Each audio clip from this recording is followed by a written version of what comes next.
Imagine the kind of night where crystal chandeliers look like frozen tears hanging from the ceiling. The Peninsula Chicago Ballroom. Gold-leafed walls reflecting 300 faces flushed with champagne and entitlement. A string quartet playing Vivaldi so softly it almost feels like mockery. Centerpieces exploding with white orchids flown overnight from the Netherlands. $18,000 worth, give or take. The open bar pouring Macallan 25 like it was tap water, and every single dollar of it, $312,000 exactly, traced back to one woman standing near the edge of the dance floor in an emerald silk gown that cost more than most people's rent for a year.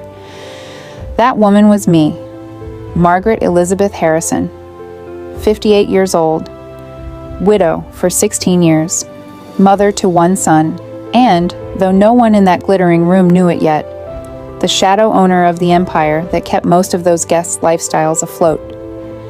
The bride, Sophia Grace Harrison, no relations yet, stood on the raised platform in a gown that looked like it had been stitched by angels who hated gravity. She lifted her flute. The room hushed. She smiled that practiced, Instagram-perfect smile, and then she said it. Ladies and gentlemen, let's raise a glass to the woman who made tonight possible, the old fat pig we've had to put up with for far too long. Laughter exploded like gunfire, sharp, cruel, contagious. Glasses clinked in savage toasts. Aunts and uncles leaned in, delighted. Cousins whispered, "She actually said it." Even the waitstaff paused, eyebrows raised. I felt the words hit like ice water poured down my spine. Every syllable carved itself into the soft places I'd spent decades protecting. Old, fat, pig. 3 small words that carried the weight of every late-night shift, every skipped vacation. Every time I'd told myself, this is for Bradley, I didn't flinch, I didn't cry. I simply stood there, hands clasped, chin level, while 200 people laughed at the woman who'd just bought their fairy tale. Then James Harrison, Sophia's father, real estate royalty, 3rd generation CEO of Harrison Industries, turned slowly. His face drained to the color of old parchment. The champagne flute trembled in his grip. He stared at me as though seeing a ghost wearing my face. "Wait." His voice cracked, barely audible over the dying laughter. "Aren't you Margaret Harrison?" A beat. "My new majority shareholder? My CEO?" The room didn't just go quiet, it suffocated. Oxygen vanished. Glasses froze halfway to lips. Eyes widened in naked animal panic. Sophia blinked, confused. "Daddy, what are you talking about?" James's mouth worked soundlessly for a second. Then he whispered, loud enough for the front tables to hear, "Bradley's mother is Margaret Harrison, the Margaret Harrison who now controls 51% of Harrison Industries." The laughter didn't fade. It died screaming. Pause. A single piano note hangs in the air like a guillotine blade. Let me take you back, all the way back, because revenge isn't born in boardrooms. It's born in quiet kitchens at 2 a.m., in hospital rooms, in the space between a boy's tears and a mother's promise. My husband, Robert Harrison, died of pancreatic cancer when Bradley was 12. He left behind a modest family real estate firm, Harrison Properties, not the glittering Harrison Industries empire everyone knows today. That came later, after mergers, after leveraged buyouts, after James Harrison, Robert's distant cousin, took the reins and turned it into a billion-dollar machine. Robert left me 8% of the original shares. A pittance, people thought, but I never sold, not one share. Instead, I worked. Double shifts at a commercial brokerage, nights studying market reports, weekends analyzing filings. I bought every loose share that came on the market, quietly, anonymously, through trusts and proxies. 15 years of patience, 15 years of being underestimated, until the math tipped, 51%, controlling interest. I never told Bradley, not because I was hiding, but because I wanted him to build something of his own. I wanted him to know love without obligation. I wanted him to choose me, not need me. That was my second mistake. Soft strings swell, flashback tone. 18 months earlier, a Tuesday night in late autumn. My phone lit up at 9:14 p.m. Bradley's voice, bright, breathless, Mom, Sophia said yes. I set aside the quarterly earnings report I'd been annotating in red ink. My only child was getting married. The mother in me soared like a bird released from a cage. Then came the planning, the expectations. Sophia's family, old Chicago money layered over new ambition, had standards. The Peninsula Ballroom or nothing.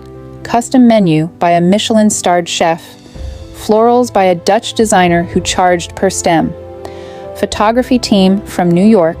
The ring, a 4-carat emerald-cut solitaire that could have paid off a small mortgage.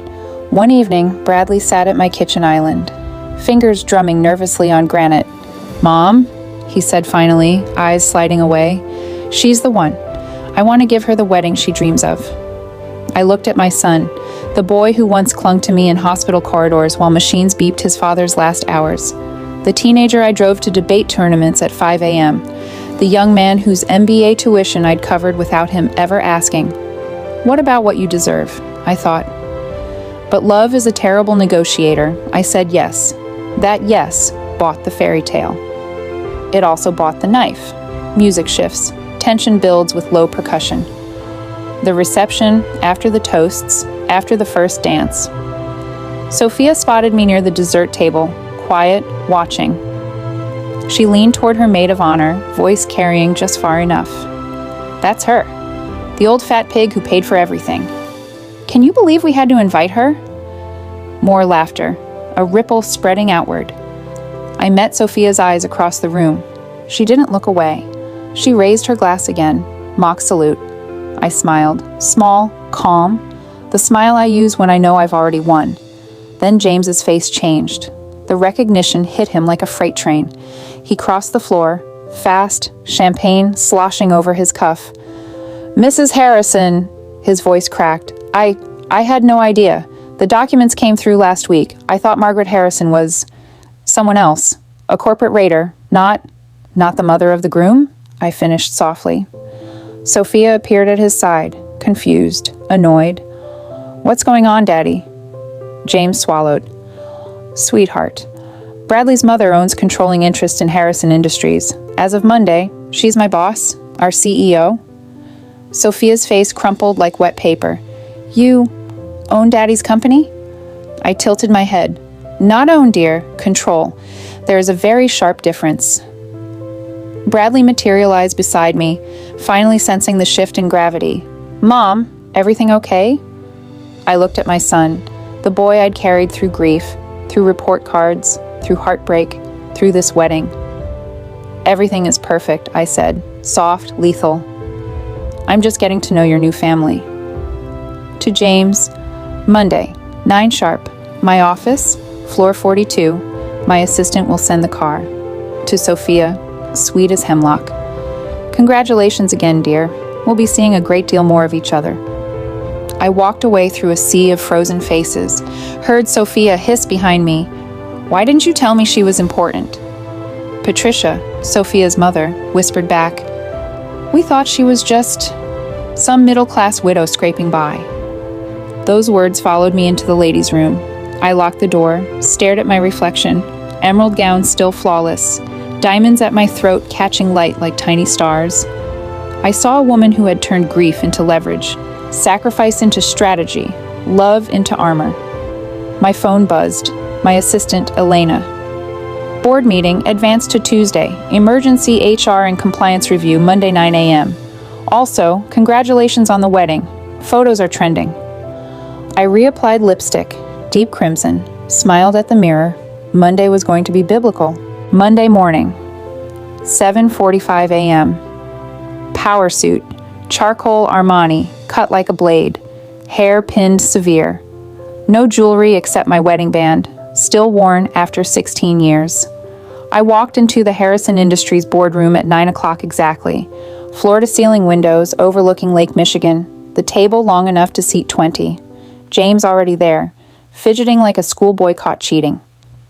Other executives shifting uncomfortably. I took the head seat, opened my briefcase, laid out the documents with deliberate slowness, stock certificates, acquisition records, proxy votes, the 1952 partnership agreement, James's grandfather listed as junior partner to my husband's grandfather. As of last Monday, I said, voice calm, cutting, I own 51%. This is no longer your boardroom, James. It is mine. You and everyone here work for me.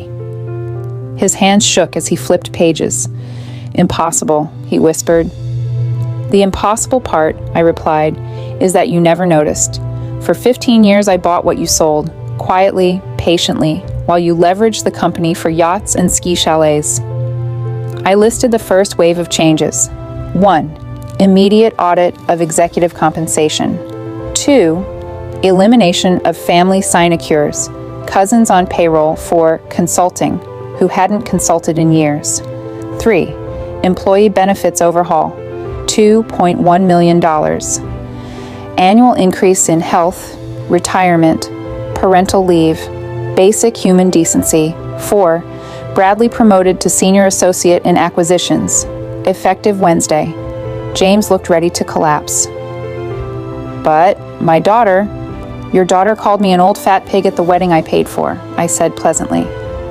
I expect a genuine, unscripted apology, not a forced one, not a PR one, real. Or we move to phase 2. Phase 2 remained unspoken. Asset sales, debt restructuring, possible breakup of the empire. I left him there, pale, sweating, staring at numbers that no longer lied. The avalanche gathered speed. Sophia's calls started at 10:17 a.m.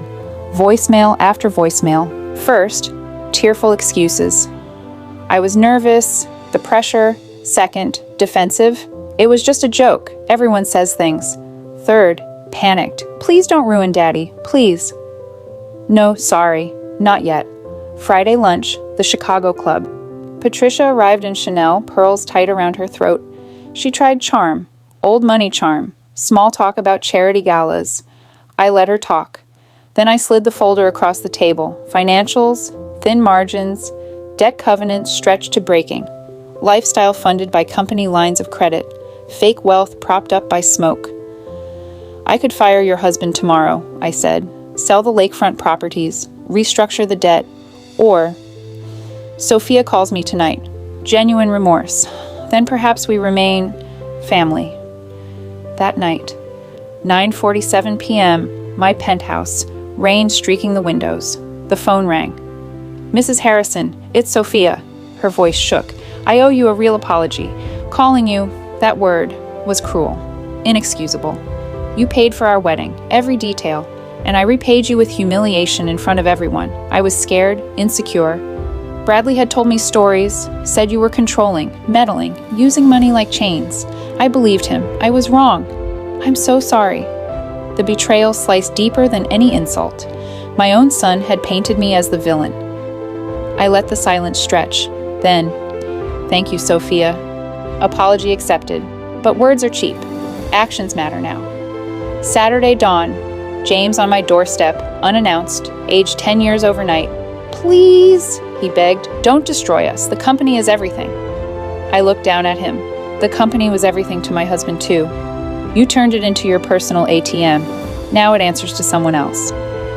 Monday board meeting, round 2. I distributed packets. My bio, Northwestern MBA, 20-year track record in acquisitions, quiet rebuilds. Then the numbers. Flat revenue for 7 quarters, declining EBITDA. Executive perks eating 18% of profit, family ghost jobs. Effective immediately, I announced. Market rate rents for company-owned residences, performance-based pay only, redundant roles eliminated, effective next payroll. Family sinecures vanished. Cousins, nephews, golf buddies, gone. James begged again in front of the board. I walked out. Friday dinner, my house, intimate, no staff. Bradley and Sophia arrived like mourners at a funeral. I waited until coffee. Then I confronted him. You told her I was manipulative, controlling, a burden. He tried excuses, stammering. Mom, I was stressed. The wedding. Sophia misunderstood. You wanted my money, I said quietly. Not me. Silence stretched like piano wire. I turned to my attorney, on speaker from the study. Remove Bradley as primary beneficiary of the trust. Redirect to the Harrison Foundation for Education and Cancer Research. His chair scraped back violently. Mom, you can't do this. I already did. Then, the envelope. I slid it across. Forged loan documents. $127,000 in advances from my line of credit. My signature copied from old tax forms. Identity theft. Sophia found the papers later that week, stormed into my new office, floor 42, corner suite, tears streaming. Who are you? She screamed at Bradley. Our marriage, built on lies. Then, to me, voice breaking. I owe you more than an apology for the pig comment. I owe you for marrying your son under false pretenses, for dragging you into our mess, for believing his version of you. Patricia called the next day. You're destroying us. I laughed. Cold. Final. No, Patricia, I'm just refusing to carry your lies anymore. 6 days. From old fat pig to the woman who owned their future. The old Margaret would have forgiven, paid, stayed silent. The new one, she no longer bows, she rules, and the music plays on her terms. Friends, this isn't just a story about a mother's revenge. It's about every person who has ever stayed silent, swallowed pain, carried the weight of others, and one day decided, enough. If this story touched something deep inside you, if it reminded you that strength isn't loud, it's patient, quiet, and unstoppable, if you love these raw, emotional, satisfying tales of justice and comeback, then do this right now. Hit that subscribe button. Turn on the bell so you never miss the next one. Drop a like if Margaret's quiet power inspired you. And in the comments below, tell me, have you ever had that moment when you thought, no more, now it's my turn? Your support, your subscribe, your like, your comment means the world. It keeps these stories coming, straight from the heart, for people just like you. We'll meet again in the next one. Until then, take care of yourself, and remember, sometimes the greatest revenge isn't screamed. It's delivered in perfect silence, and the whole world hears it. Subscribe now. Bell on. Let's keep going together. Thank you, and see you soon.